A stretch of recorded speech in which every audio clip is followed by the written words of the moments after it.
Is there a danger in having low cholesterol? Dr. Gabriel Cousins says low cholesterol can lead to certain health issues like depression. Absolutely. So if you look at the brain, its construct is fat. So if you have low cholesterol, you literally have figurative holes or absence. Now remember, those neurons, so if I say I'm going to stand up and I'm going to walk to the other part of the room, neurons go in a straight line and say that. How about if I go to a gap? There's supposed to be a bridge. There's no bridge there. It literally stops. And this is where dementia is. So you're in the middle of doing something or in the middle of saying something and you forget what you're doing. That's lack of construct of the brain. So fats are incredibly important. We also know that chronically low cholesterol leads to us thinking it may be leukemia, because we've seen that in case after case. Now, what is low? That's really the question. So one of the few scales on the medical blood test that is pretty accurate is cholesterol. And so we're looking at something that is in the middle would be better. High, in some cases, would be problematic for a person, but if you metabolize differently, it would not be. I know people who are eating very healthy diets, exercising, and they still have higher cholesterol. Their body metabolizes cholesterol in that way, and it's perfectly fine. Other people with a different genetic makeup, literally high cholesterol could give them a heart attack and stroke. But that's not usually what gives you the heart attack and stroke. It's a lack of nitric oxide from clogging up the vein that stops the elasticity, and you have a rigidity in the cell, and kaput, you end up with a heart attack or a stroke, or phlebitis. What are the exact foods, supplements, and lifestyle choices to improve our sex drive? Well, that's pretty important. I wrote a book on this, 7 Ways to Lifelong Sexual Vitality. And right there at the top of the list is algae. Highest protein food in the world, has enormous nutrient loads in it, some of which we have yet to identify. It brings oxygen into the bloodstream.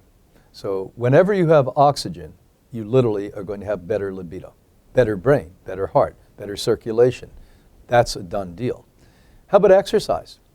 So aerobic exercise is a powerful agent in this.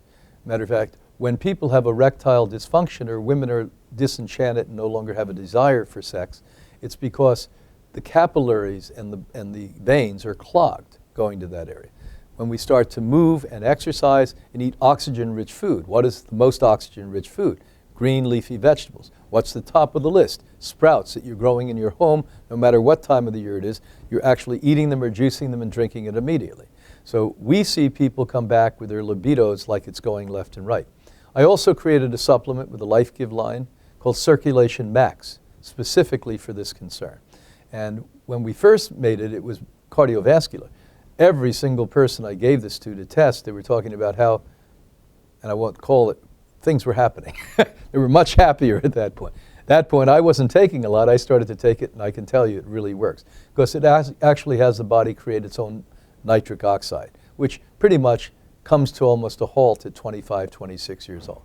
So this is what nature literally does. Reduce nitric oxide, and nitric oxide reduces circulation, and when that happens, libido goes bye-bye.